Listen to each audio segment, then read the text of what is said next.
Hello les végans, bienvenue dans ce deuxième épisode de la Vegan School. Aujourd'hui on se concentre sur les légumineuses. Ce sont les légumineuses entières qui sont à l'honneur aujourd'hui. Le tempeh et le tofu feront l'objet d'autres vidéos. Comme d'habitude, tous les liens des recettes citées seront en barre d'infos. Les points forts des légumineuses sont les suivants. Elles ont un index glycémique qui est bas, donc elles apportent de l'énergie sur le long terme en évitant les fringales. Elles sont riches en fibres, elles sont riches en fer et en protéines végétales, les fameuses. Mais c'est pas tout. Elles contiennent aussi des vitamines du groupe B comme la vitamine B9, du magnésium, du zinc, du potassium et du calcium. Elles sont donc assez incontournables dans l'alimentation, végétalienne ou non d'ailleurs, donc ce sont des petits trésors qu'il faut chérir et en plus de cela, elles sont économiques. Les légumineuses sont un petit peu capricieuses, donc elles ne se cuisent pas si facilement.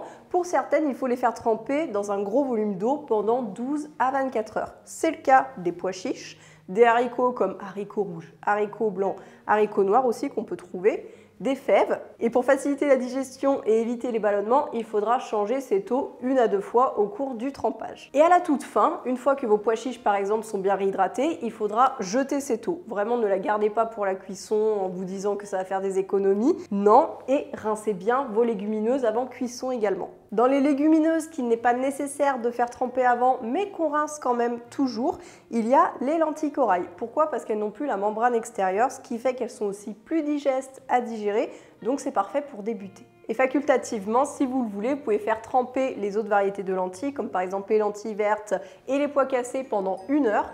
Alors moi je le fais juste pour les pois cassés parce que sinon ils moussent trop pendant la cuisson. Pour les lentilles, je vais éviter parce que sinon je trouve qu'elles se ramollissent trop et on veut quand même qu'elles gardent une certaine tenue après cuisson. Il ne faut pas non plus hésiter à tester et à varier différentes légumineuses. Je pense par exemple, on connaît les lentilles vertes, mais il y a également les lentilles beluga qui sont vraiment super bonnes, bien fermes, mais elles sont un peu plus longues à cuire. Si vous habitez à La Réunion, vous avez de la chance et vous avez les lentilles de Sillaos, un véritable petit trésor. Et pour d'autres légumineuses à découvrir, je pense notamment aux haricots azuki qui sont vraiment pas mal pour les desserts, aux flageolets et aux haricots mongo. Parlons cuisson maintenant. Le temps de cuisson varie selon les légumineuses et ça va de 15 minutes à 2 heures ou moins si vous avez une cocotte minute. Ça diminue généralement le temps par 2. Mais sachez qu'on démarre toujours la cuisson à l'eau froide dans 3 à 4 fois leur volume en eau et sans ajout de sel surtout pour ne pas durcir la coque. Cela dit, petite parenthèse sur les quantités d'eau, ça peut varier des indications habituelles. Par exemple, si les légumineuses sont cuites en même temps que la préparation d'un plat global, je pense par exemple aux lentilles à la marocaine, là on va les cuire directement dans les légumes avec les aromates et tout, on va pas les cuire à côté pour les rajouter, vous voyez, donc ça dépend des recettes. Donc si vous faites une potée de ce style, surtout salez bien en fin de cuisson pour éviter que la coque durcisse et que ça rallonge le temps de cuisson. La cuisson se fait à petit frémissement pour éviter de choquer les légumineuses. Et quand vous commencez un régime végétalien, il y a plusieurs astuces pour faciliter la digestion des légumineuses. Déjà, commencez petit à petit par intégrer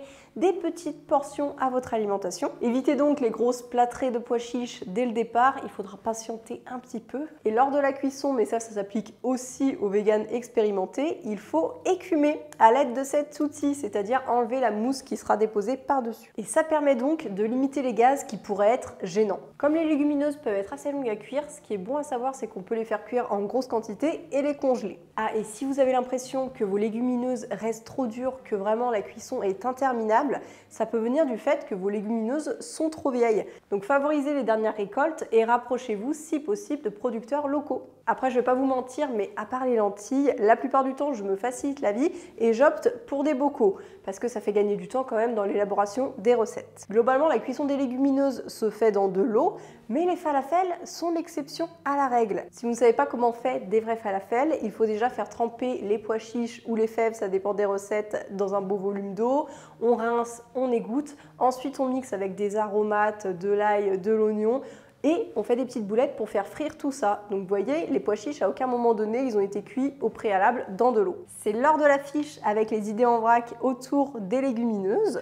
On commence par une petite soupe de pois cassés crémeuse. On enchaîne, peut-être pas sur le même repas, mais sur une soupe de lentilles vertes avec des morceaux cette fois-ci. Une salade de lentilles que je vais vous montrer juste après. Une bolognaise de lentilles vertes, ça c'est vraiment top pour remplacer la viande. Ce sera pas vraiment le même résultat, mais c'est franchement très bon. divers mijotés de lentilles, un dalle de lentilles corail, le classique, vraiment je vous invite à tester. Les pois chiches grillés ou encore des pois chiches en sauce crémeuse, notamment à la moutarde que je vous avais présenté récemment. Le fameux thon de pois chiches pour les salades, pour les sandwichs, c'est super. Des tartinades bien sûr, donc on pense au houmous, mais on peut utiliser d'autres légumineuses. Des rillettes, des terrines et des sauces chaudes à base notamment de haricots blancs.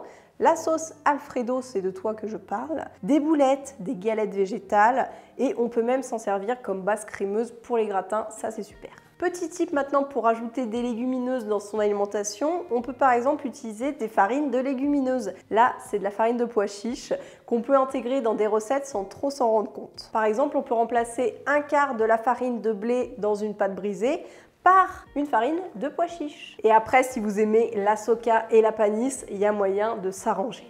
Autre petit tip, vous pouvez partir sur des pâtes de légumineuses et ça c'est bien pratique parce que c'est rapide et c'est facile à cuire. Par contre c'est vrai que c'est un petit peu plus cher et la texture n'égale jamais celle des pâtes de blé, en tout cas à mon sens. Après la théorie, place à la pratique et je vais vous donner vraiment une recette très simple. Vous voulez du simple? Eh bien je vous ai écouté. On part sur une salade de lentilles avec de l'échalote et une petite vinaigrette, mais avec un petit secret qui fait la différence.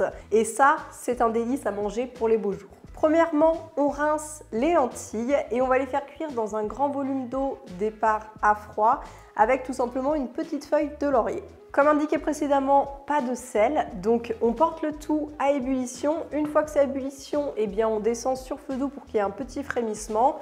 On laisse à couvert et ça prend environ 15 minutes. Pendant ce temps-là, bon, il n'y a pas grand-chose à faire, mais on peut hacher finement une échalote. Je pars sur une échalote crue parce que j'aime ça, que ça ne me dérange pas. Mais si c'est votre cas, que vous trouvez que c'est un petit peu trop fort en bouche, rien ne vous empêche de la faire revenir un petit peu avec de l'huile d'olive à côté.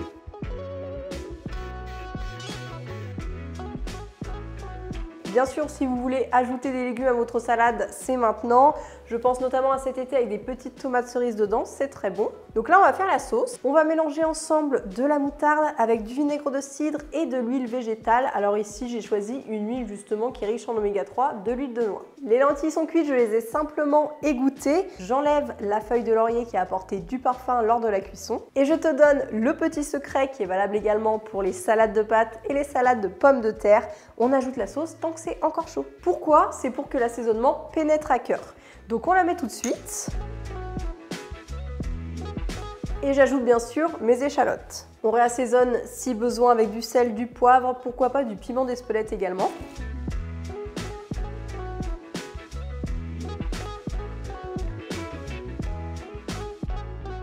Bien sûr, comme c'est une salade, on la laisse un petit peu refroidir. Je vous conseille à température ambiante parce que moi, j'aime bien la manger encore un petit peu tiède. Mais après, si vous la placez au frais, parce que c'est aussi super pour les meal prep, je vous conseille de la sortir 1 heure avant le déjeuner. Et libre à vous d'ajouter des petits cornichons, des capres ou des olives noires, ça peut être top. Dans une prochaine formation, d'ailleurs, je vous parlerai des condiments. Comment accompagner ça? Parce que dans la vidéo précédente, on a vu l'équilibre de l'assiette. Donc ce que je vous conseille de faire, c'est de faire votre assiette en mettant une portion de lentilles. Soit vous ajoutez vos légumes directement dans la salade, ou à côté, des crudités, voire des légumes grillés. Et en céréales, on peut partir sur du pain, pourquoi pas du pain de petit épeautre. J'espère que cette vidéo t'a plu et que ça t'aura été utile. N'hésite pas à me dire en commentaire ce que tu en penses. J'en profite pour te dire qu'il n'y aura pas malheureusement de vidéo vendredi prochain, mais ne sois pas déçu, c'est une bonne nouvelle quelque part. Enfin, si tu es à la Veggie World de Paris, parce que j'y serai les 2 jours, j'y vais pour me balader dans les allées et surtout pour te croiser, pour te faire un petit coucou, pour qu'on discute ensemble et qu'on fasse des photos si tu as envie. Enfin bref, voilà. Je suis à votre disposition, un petit peu comme Mickey au parc Walt Disney. Il ne me reste plus qu'à vous dire, pensez à vous abonner, à léguminer et on se dit à bientôt pour de nouvelles aventures véganes.